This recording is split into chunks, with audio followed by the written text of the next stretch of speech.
Hello, everyone. Welcome to the Bridge Lamont Wedding Podcast, where we talk about all things wedding related to provide knowledge and valuable information to couples planning their wedding to help make their wedding day the best it can be. I am here, Alisa, and I'm here with my husband, Kevin, one of the other owners of the Bridge. And today we are here to talk a little bit about, I guess, budgeting, kind of, but more on where you can really cut costs. So we will just dive right in. So when you are thinking about budgeting for your wedding, I guess the first thing you have to do is just come up with a number that you think that you're comfortable spending on your wedding. But also before you really do that, I guess research a little bit about what things cost so you can come up with a realistic number. Because I think a lot of people start the wedding process and they're like, oh, this might sound crazy, but we're going to spend $20,000 on a wedding. And then they start touring venues and looking at cost of, caterers, DJ, whatever it is. And then you're like, wait, there's no way I can only spend $20,000 unless you're, going with really small, a small venue, and that's possible, but most people want the larger scale thing anyways. So, I think, yeah, staring at me. I think that's where you laughing. I'm just listening. Okay. I think that you have to just, in your area, kind of research a little bit before you decide on your specific number, because, you don't always know what it's going to cost you until you start looking into it. So I would yeah, add stuff, change it up. I would say the opposite, right? So you're saying go into it almost blindly? No, I think you need to know your number. You need to know your number before you start looking. You can't just you can't just be oh, I look kind of like this, but well, what's this going to cost? What's this going to cost? You need to have your number first. Yeah. I mean, to an extent, but some people are if the numbers, if you're flexible with that number, but you don't know what things are going to cost to start with on what you're looking at. I mean, some people just don't have that realistic number because they've never done this before and they don't know what it's going to cost to start. Correct. So you're saying do a little bit of research first.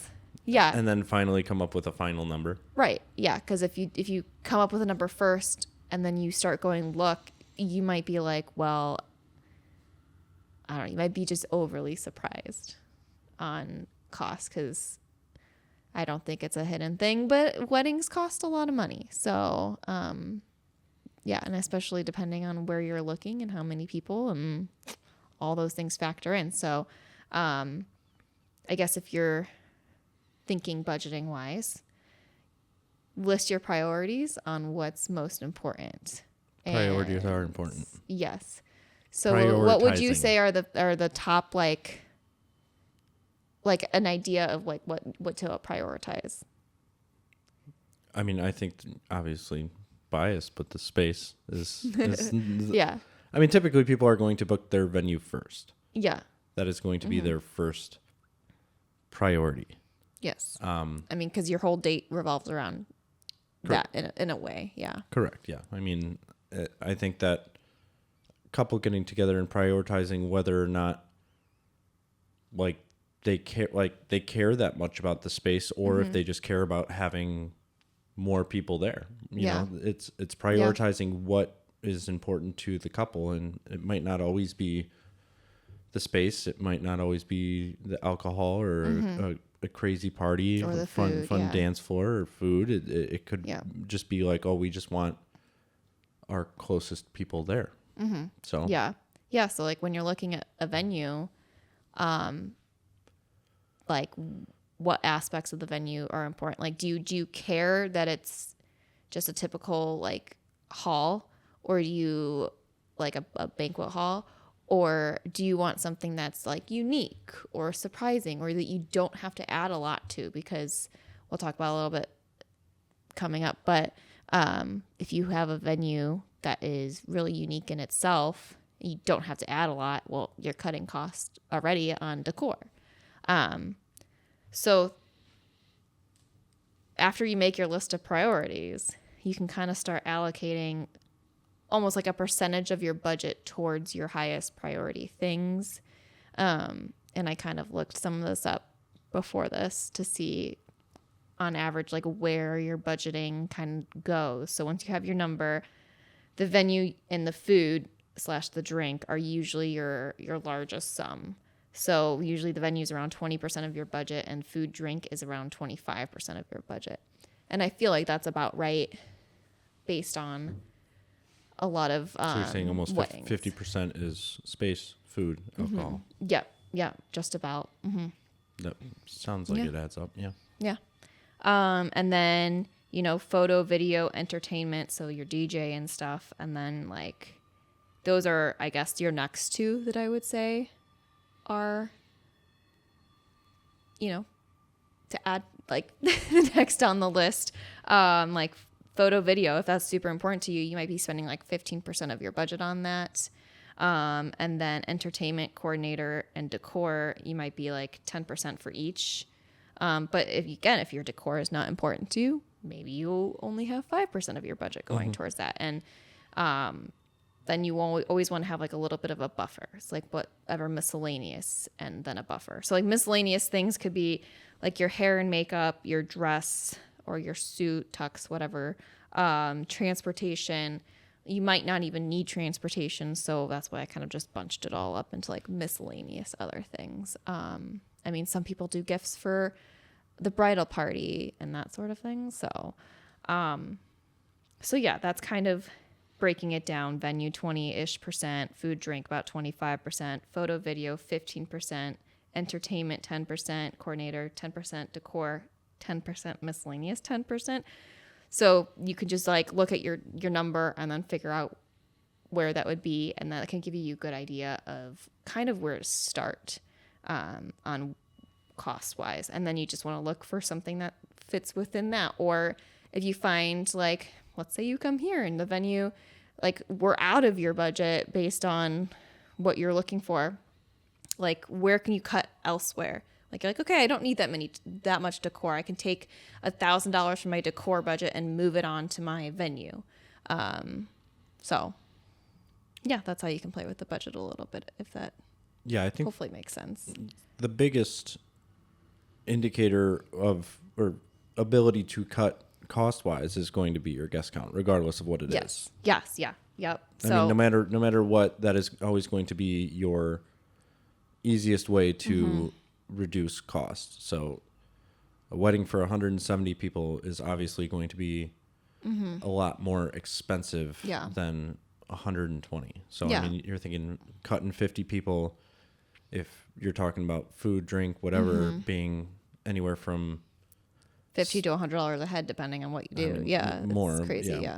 Yeah, more if you're talking alcohol and favors. Favors is something you could just completely axe, in my opinion. Yeah. But, I've got that written down. Like, get rid of favors. You don't need it. People don't care. No. And you can, if you really want to do something for your guests, you could do a handwritten note, but that would take a lot of time.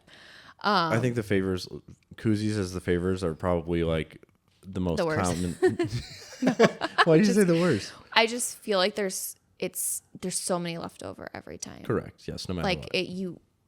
And if you are going to do favors, you really don't need one for every single guest, because not everyone's going to take it. I would say like 75%, and that's being generous still. Yeah, I was going to go closer to 50. Like if you run out of favors, is anybody going to be upset that they didn't get a koozie? Yeah, right. Like, probably not. So yeah. Priorities. Yeah, for sure. Yeah. Again, listing your priorities. What's important. Like, let's say your food's like your biggest priority. Then again, you're going to take it from a different budget. Like, you don't care so much about the music or the DJ, then you're definitely not going to do a live band probably. And you might go with like a lower cost DJ. But for like Kevin and me, like we probably would agree that we almost prefer a better DJ to the food. Correct. Because we like to be on the dance floor, and we know our crowd likes to be on the dance floor too. So our wedding was a lot of fun. Yeah. Yeah. We always say that. But Shout out DJ Sean. Yeah. Yes. So I don't think cost cutting on the DJ end is the greatest idea. But yeah. But again, some people don't care and some people aren't dancers, and that's fine. Yeah. I mean, everyone's going to have their own priorities. That's why your list of priorities is important. Is your own. Yeah. Or like photos. Like I don't know, how often do we really go through our wedding photos? Like Not never. at all. We have some printed on our walls. I don't even think they're on our wall. They're in they're in your office. Mm-hmm. But yeah, now that if you're looking grand scheme of things, if you're having kids, like you're going to have photos with your kids on the walls versus your wedding photos probably. Everyone's different, but photos are great, but some people don't care as much about the photos and will cut there. So, yeah. But yeah, the biggest thing is the guest list.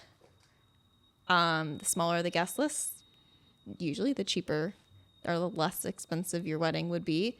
It opens up the budget a lot more to be able Yes. to not have a giant wedding.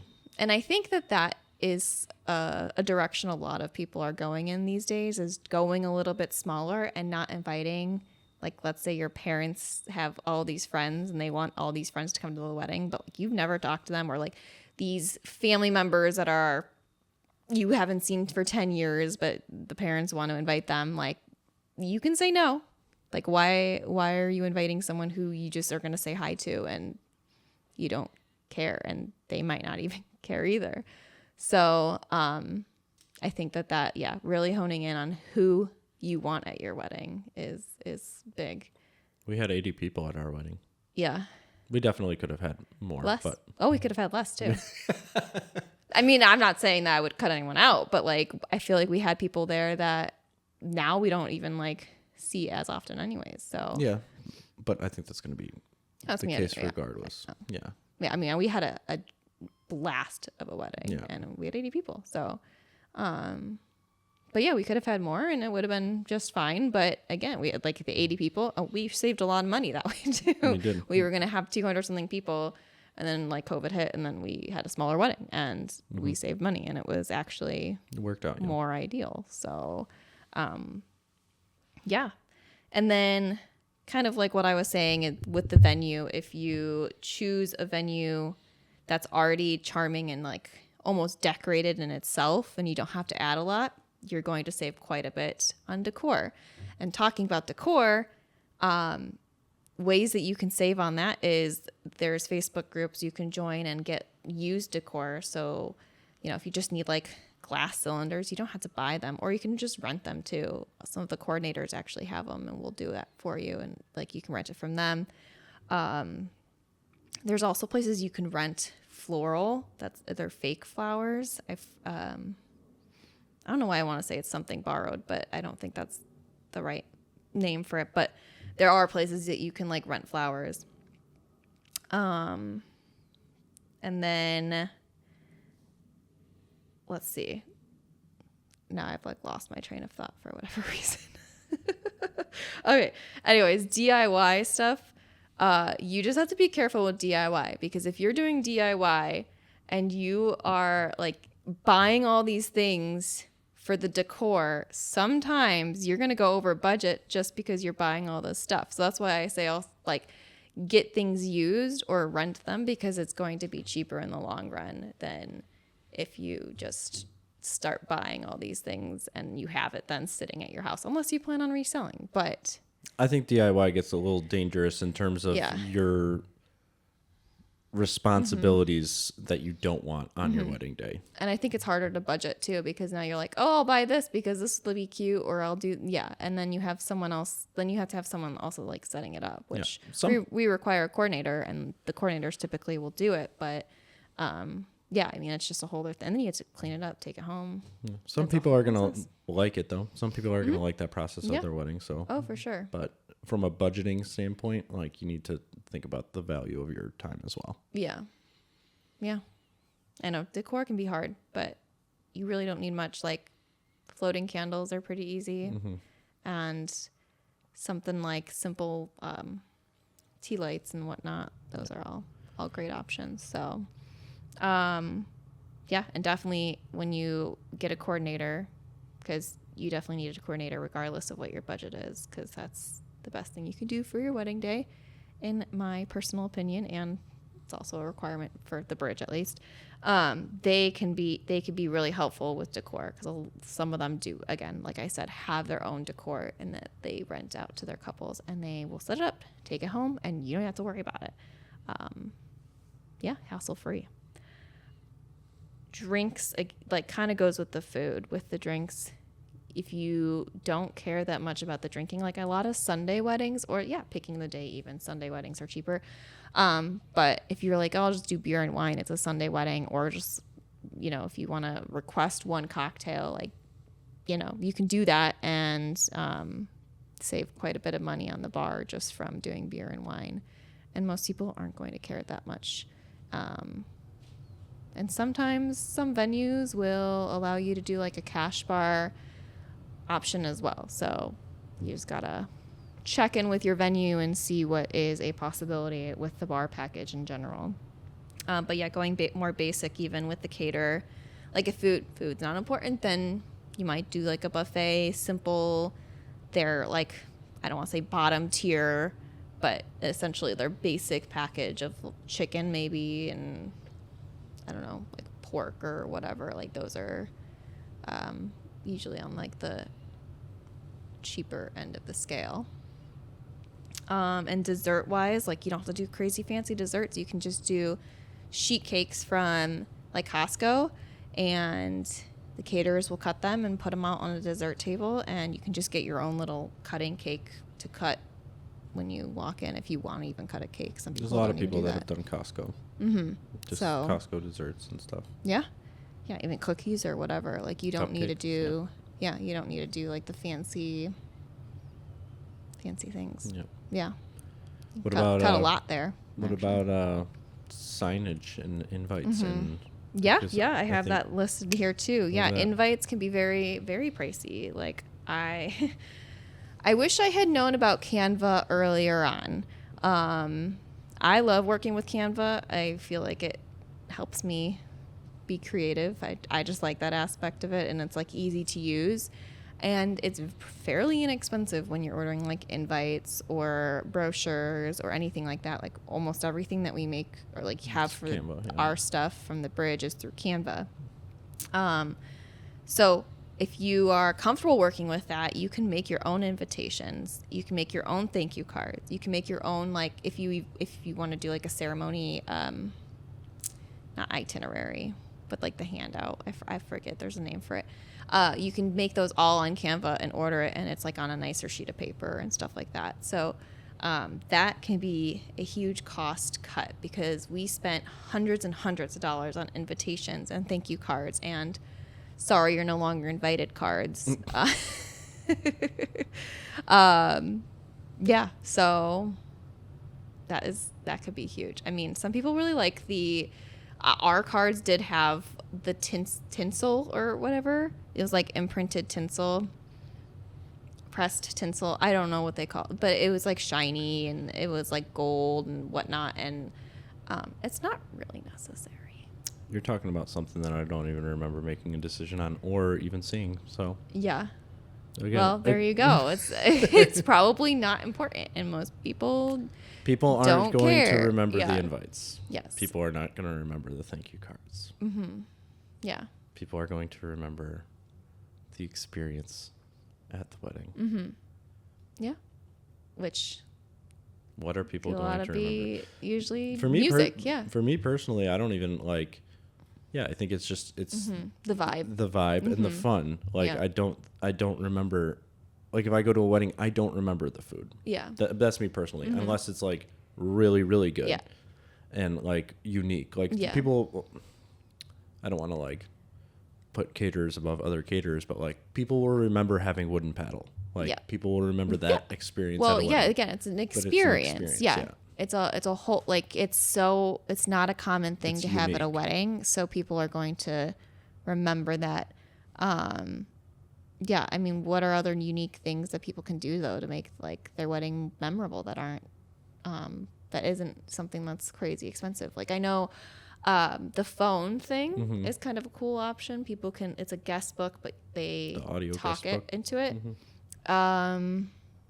We've seen a lot of really cool guest book ideas, which full disclosure, I don't know how much they cost to do these things, but like I've seen puzzle piece ones. There was like a Lego person, like you build your own person. That was kind of cool.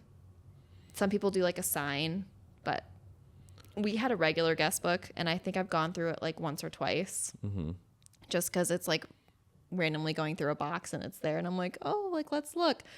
But we did Polaroids on ours, which I think is fairly inexpensive as well. Yeah. Like wasn't crazy, and a lot of people have friends that already have Polaroid cameras, and you're like, can I borrow it? And then just get the film, and I mean, definitely a lot of ways to cut costs there. And again, favors, just don't do them. It's not necessary. If you want to. Late night snacks, you don't have to, but I do recommend it if you have a lot of heavy drinkers. I think that it's good for people to have a little something extra, especially if you have a longer wedding.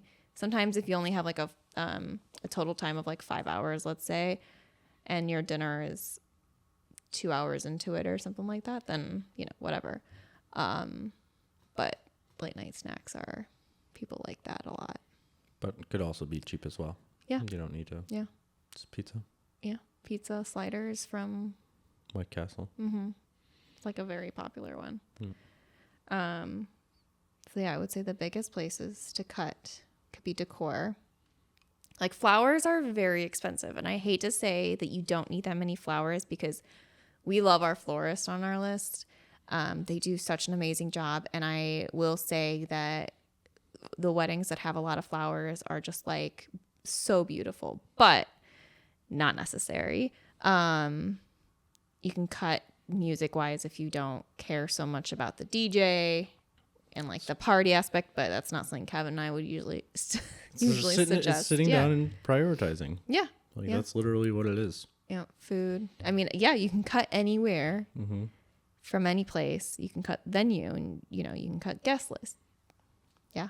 It's just what is important. I think sitting down and like actually taking a step back and thinking about what is important is the most important part. Otherwise, you're going to be fighting yourself the entire time. Like throughout the wedding process, planning process is like you're going to be in constant conflict. But if you have like a direction and a priorities list, like you can more easily determine where you're able to cut costs. Yeah. Yeah, for sure. Cool. Is that it? Yeah. I mean, those are like. Sounds good to me. Hopefully that was kind of helpful. I mean, I feel like that might be helpful if you're just starting out, just to get an idea of, I mean, biggest tip is prioritize, and you don't have to spend money where you don't want to spend money. And also don't let anyone pressure you to spend money in a certain spot. If they want something for your wedding, say you can pay for it.